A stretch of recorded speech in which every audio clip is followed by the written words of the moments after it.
Atenção! Onde houver referência bíblica, pause o vídeo e leia os versículos na sua Bíblia.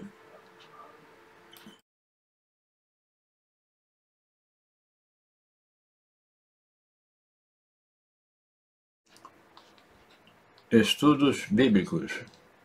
Tema: A Família Cristã. Aula número 11.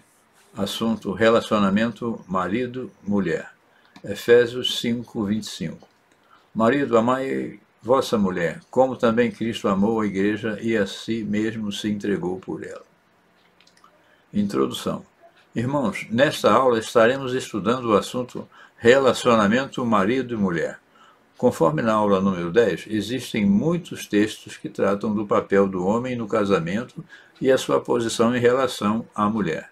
Existem textos importantes, dentre os quais podemos citar como base os seguintes: 1 Coríntios 11, 3 e 7, 9, 11, 12, Efésios 5, 25 a 33, 1 Pedro 3, 7.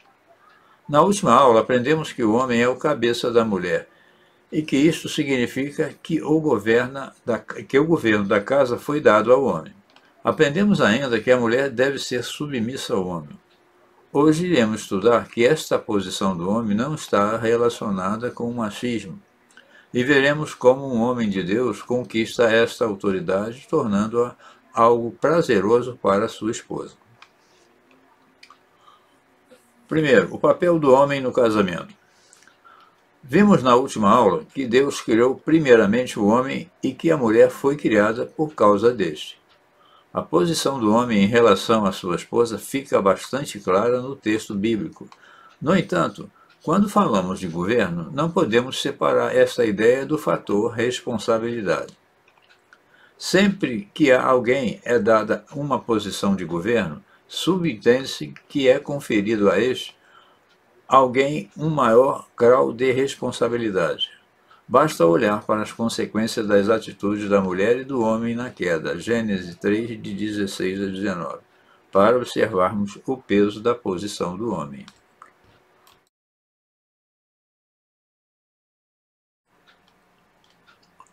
Como cabeça, ele possuía a responsabilidade por toda a criação, devendo zelar e cuidar de tudo, inclusive da sua auxiliadora. A mulher cuidava do seu marido no que estava dentro das suas prerrogativas, mas ele também deveria zelar por ela. Trata-se de algo recíproco. Veja 1 Coríntios 11, 11 e 12. É como no exército, por exemplo, o soldado zela pela segurança do comando, e este dá condições aos seus comandados para que cumpram as suas funções. Tendemos a pensar nas vantagens de nossa posição sem olharmos para as obrigações a ela inerentes e a responsabilidade que ela exige. Por exemplo, se eu passei a ser o presidente de uma empresa, não devo pensar no alto salário, e sim no fato de que o meu desempenho será fundamental na sobrevivência da empresa. Além do que, se não tratar bem os empregados, eles não vão render como é esperado. A minha incompetência levará a empresa a falir, e o primeiro a dançar será o presidente. Em uma igreja, o governo foi dado ao pastor. Isso significa, antes de tudo, que a maior responsabilidade pertence a ele. Se o pecado entra na congregação e não é punido, o culpado será o pastor. Trazendo para a família, quando ao homem é dado o governo da casa, significa que a maior responsabilidade será sempre dele. E o seu papel de governo inclui o sacerdócio na casa, o sustento da família, o zelo pela mulher e os filhos, etc, etc. Cada pai é o pastor de sua própria casa, o presidente da família e, portanto, aquele que possui a maior responsabilidade dentro de casa. Existem homens e, o pior, até dentro das igrejas, que são verdadeiros deitões, vivem explorando as suas esposas e usam da posição de governo para aproveitar e sugarem a esposa. Tomam posse da situação da sociedade, que muitas vezes leva a mulher a trabalhar, para ficarem em casa à toa, obrigando a mulher a ir para a batalha. Caso contrário, nem comida terão em casa. Meu irmão, não convém que isto seja assim. A responsabilidade do sustento da casa cabe ao homem. 2. O cuidado do homem com sua esposa. Passaremos agora a analisar alguns textos para compreendermos melhor sobre a responsabilidade do marido em relação à sua esposa.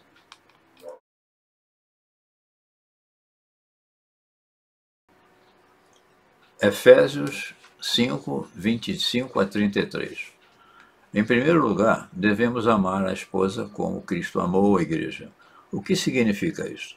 Observe a última parte do versículo, e a si mesmo se entregou por ela. O amor de Cristo por nós se traduz em entrega, abdicação. Meu irmão, a autoridade se conquista com amor. Jesus nos amou primeiro e a si mesmo se entregou por nós. Temos prazer no seu senhorio, pois ele nos salvou. Do mesmo modo, para que a submissão da mulher seja algo prazeroso, devemos amar as nossas esposas zelando por sua vida e lembrando sempre da sua sensibilidade.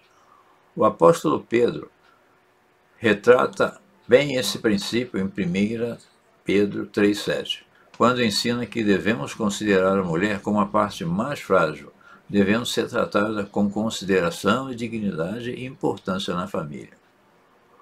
Por que temos prazer em dizer que Jesus é o nosso Senhor? Porque ele nos amou e deu a sua vida por nós. O senhorio de Jesus Cristo nos dá gozo e prazer. Jesus não é o nosso Senhor por força, embora ele tenha autoridade para isso.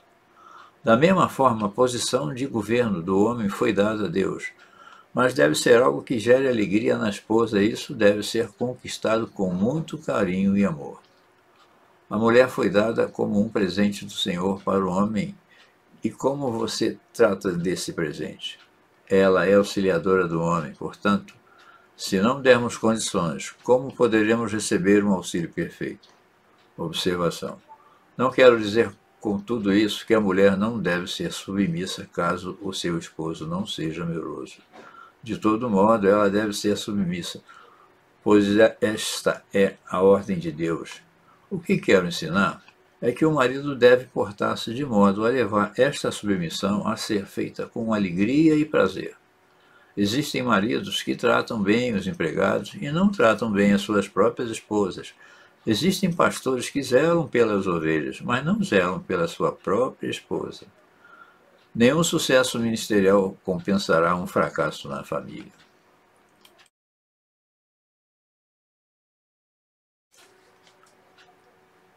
Quando cuidamos bem da esposa, certamente o gerenciamento da casa será bem melhor. Efésios 5, 26 e 27. Tudo que Jesus fez pela igreja foi por amor a ela e para o bem dela. Entretanto, Jesus, ao preparar a igreja, foi glorificado. Ele colhe os frutos do seu trabalho. Já de início aprendemos uma lição. O maior beneficiado por tratar bem da esposa é o próprio marido. Efésios 5, 28. Além do que, Jesus não enxerga a igreja como algo separado de si mesmo. Portanto, quando ele a preparou, preparou também para si próprio. Somos dele e parte dele. Do mesmo modo, somos uma só carne com nossas esposas. Tratar bem da esposa significa tratar bem de si mesmo. Quando Deus formou a mulher, a criou tirando uma parte do homem. Gênesis 2, 21 e 22. Isto tem um forte simbolismo. A parte que falta no homem é completada com sua esposa e vice-versa. Por isso são uma só carne. Gênesis 2, 24. Quando casamos, não podemos falar mais meu dinheiro, minha casa, meu filho, seu filho, meu próprio corpo. Ao contrário, devemos falar nosso dinheiro, nossa casa, nosso filho, meu corpo é teu corpo, nossos problemas, etc. Efésios 5, 29. O que fazemos com o nosso próprio corpo? Cuidamos? Visto que somos uma só carne com a esposa, devemos alimentá-la e cuidar dela, do mesmo modo Cristo cuida do seu corpo, que é a igreja. Efésios 5, 30. A igreja, corpo de Cristo. Os cristãos, individualmente, são membros desse corpo.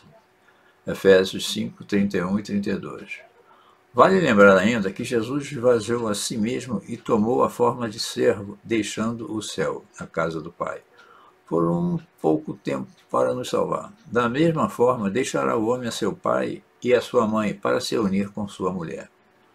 O casamento deve ser assumido pelo casal com todas as responsabilidades a ele ligadas. O homem tem a obrigação de sustentar a sua família. E quem é agora a sua família? O homem, sua esposa e seus filhos. O simbolismo da união conjugal, comparada com a união de Jesus com a igreja, a noiva, é bem forte neste versículo, servindo, portanto, como exemplo para o relacionamento conjugal.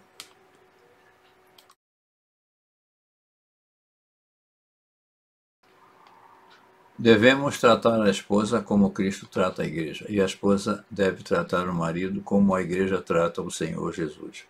Esta verdade está resumida no último versículo desse texto, Efésios 5:33. Terceiro, analisando 1 Pedro 3,7. Neste versículo, o apóstolo Pedro dá um conselho aos esposos a respeito da vida comum no lar, ou seja, o dia a dia harmônico do marido e sua mulher. Pedro afirma que o marido deve ter discernimento a respeito de sua posição no lar. Para que a unidade seja mantida, o marido deve atentar para algumas verdades. Deve-se considerar que a mulher é mais sensível e, portanto, deve ser dada a ela dignidade, além do que somos servos do mesmo Senhor e receberemos dele a mesma herança. Se esta unidade for quebrada, as orações de ambos serão impedidas. O homem é o principal responsável pela manutenção da unidade do lar. Observação. Quero lembrar ainda um detalhe dentro da sensibilidade feminina. A mulher, geralmente, 95% dos casos, é a mais emotiva que o homem. A própria natureza do homem e da mulher mostra isso em vários aspectos. Conclusão. Aprendemos nesta aula que a posição de governo dada ao homem implica em responsabilidade. Vimos ainda que a submissão para ser prazerosa para a mulher dependerá da forma com a qual o homem a trata. A autoridade é conquistada com abdicação, carinho, respeito, dignidade e amor. Não que a mulher não deva ser submissa, caso o marido não a trate como Deus lhe ensina. Mas esta submissão se torna com alegria e prazer, quando o homem ama a sua esposa como Cristo amou a igreja. Estudamos ainda o papel do homem no casamento e que o homem é beneficiado por tratar bem a sua auxiliadora. Espero que a aula tenha sido útil para você entender como cuidar bem de sua esposa e para que a harmonia na casa permaneça firmada no alicerce da palavra de Deus.